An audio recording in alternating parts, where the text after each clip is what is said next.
बहुत जरूरी बात बता रहे हैं, सुनो बड़े ध्यान से। कार्तिक मास जिन्होंने संपूर्ण नहीं किया है,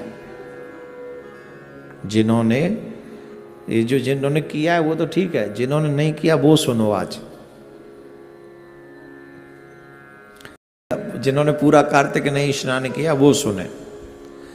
अगर कार्तिक मास के लास्ट के 5 दिन, ये ध्यान रखें, इसको लिख लें आप, कार्तिक मास के लास्ट के 5 दिन अगर आप उन नियमों का पालन करें जो कार्तिक मास में पालन करने योग्य हैं, तो जो फल पूरा कार्तिक मास के स्नान का है वही फल कार्तिक मास के 5 दिन, जो आखिरी के 5 दिन है, उसका फल आपको मिल जाता है।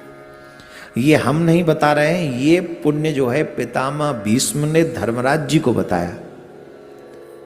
और पूरे महीने जिनसे न हो पाया हो उन्हें कम से कम 5 दिन ऐसा करना ही चाहिए। ये कार्तिक मास अपने आप में बड़ा पवित्र पुनीत है, और मैं तो कहूंगा आप भी कीजिए और अपने बच्चों से भी करवाइए, क्योंकि आप हैं तो अभी बच्चे कर लेंगे, कल को शायद आपके बच्चे न करें, समझ ही नहीं पाएंगे, इतने मॉडर्न हो जाएंगे, इतने वो हो जाएंगे, शायद न कर पाए। आप कीजिए, मैं बताता हूं नियम क्या। वैसे तो 5 के 5 दिन व्रत करना चाहिए, ब्रह्मचर्य का पालन करना चाहिए, क्रोध का त्याग करना चाहिए। मैं ये शॉर्टकट में बता रहा हूं जिससे वीडियो छोटी बने और आपको सब तक पहुंच जाए।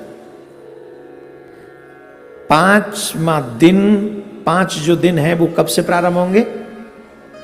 देव उठनी एकादशी से, और पूर्णिमा तक वो 5 दिन कंप्लीट होंगे। देव उठनी एकादशी से पूर्णिमा तक आपको ये व्रत करना है। और देव उठनी एकादशी कब है जी? आपको उस दिन से ये व्रत करना प्रारंभ कर देना, देव उठनी एकादशी से, और पूर्णिमा तक ये व्रत आपको, पूर्णिमा तक ये कार्य आपको करना है। नियम क्या है? सुबह 4 से लेके 5 बजे तक स्नान कर लेना है।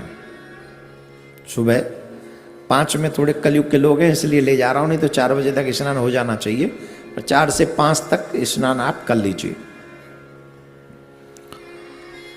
हो सके तो 5 के 5 दिन व्रत रखें, अन्न नमक ग्रहण न करें। अगर लगे कि हमारे जीवन में कोई ऐसी समस्या है, रोग है, या हम इतना नहीं रह सकते, तो एक समय भोजन रह के भी कर सकते हैं। वो भी ना हो, दोनों समय भोजन कर लें, लेकिन शाकाहार करें। इन 5 दिनों में प्याज लहसुन भी इन्वॉल्व नहीं होनी चाहिए आपके घर में, ठीक है? ये भी नहीं, प्याज लहसुन नहीं इन्वॉल्व होनी चाहिए। 5 के 5 दिन अगर आप चाहो नहीं, चाहना ही चाहिए, एक ब्राह्मण को नित्य भोजन कराकर आप भोजन करें। गौ को चारा खिलाकर ही आप जो है भोजन ग्रहण करें। पक्षियों को कुछ खिला दें तो कुछ करें उसे। और जितना, अगर ये संभव नहीं है कि 5 दिन हम कॉन्टिन्यूस ब्राह्मण को बुलाएं, तो आखिरी के दिन, पूर्णिमा के दिन, हम 5 ब्राह्मण बुलाकर अपने घर में भोजन जिमा सकते हैं। पर डे करने की बजाय हम एक दिन में ही कर सकते हैं। ब्रह्मचर्य का पालन अवश्य करें। ये 5 दिन जो है पितामह भीष्म ने धर्मराज जी को बहुत बड़ा उपदेश दिया था। ये उपदेश 5 दिन तक चला था, ध्यान से सुनना। ये उपदेश पितामह भीष्म ने धर्मराज जी को दिया था, और धर्मराज जी को ये उपदेश 5 दिन चला था, और पितामह भीष्म आजीवन ब्रह्मचारी थे, ये आप सब जानते हैं।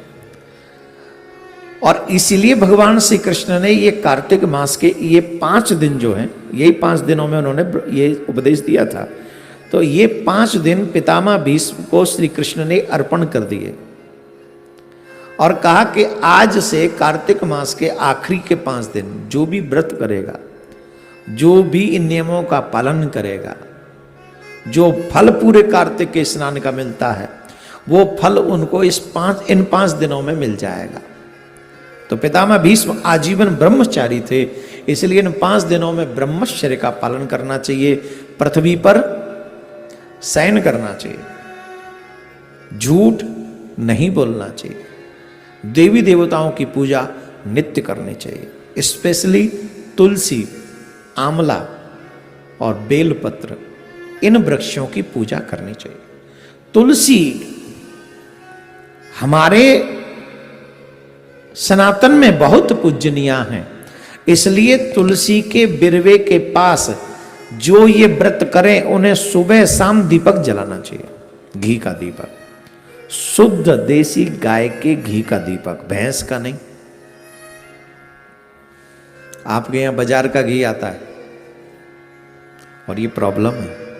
हमारे कहने से 10 घी जलेंगे, 10 दीपक जलेंगे इन 5 दिन में, सुबह शाम एक एक, राइट। तो आप 10 दीपकों में कितना घी लगा दोगे? 200 ग्राम, 300 ग्राम, इससे ज्यादा तो नहीं। 300 ग्राम नहीं, 200 ग्राम ही घी ले आओ, लेकिन वो शुद्ध लाओ और तुलसी मैया के आगे सुबह शाम वो दीपक जलाओ। बाद में एक दीपक मंदिर में भी जाके जला सकते हैं आप।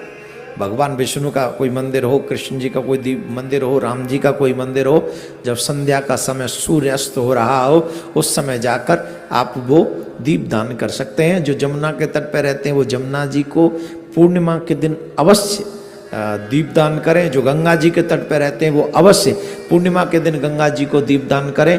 और जिन जिन के पास में आध्यात्मिक नदियां जो हैं उनको पूर्णिमा के या तो 5 के 5 दिन, अगर संभव हो 5 दिन तो आप 5 दिन जाकर दीपदान करें। अगर नहीं हो तो आखिरी वाले दिन पूर्णिमा के दिन ही 5, 10, 11, 21 जितने आप दीपक वहां जला सके दीपदान करें, दीपमाला करें। इतने में ही आपका स्वर्ग निश्चित हो जाएगा, मैं लिख के दे सकता हूं।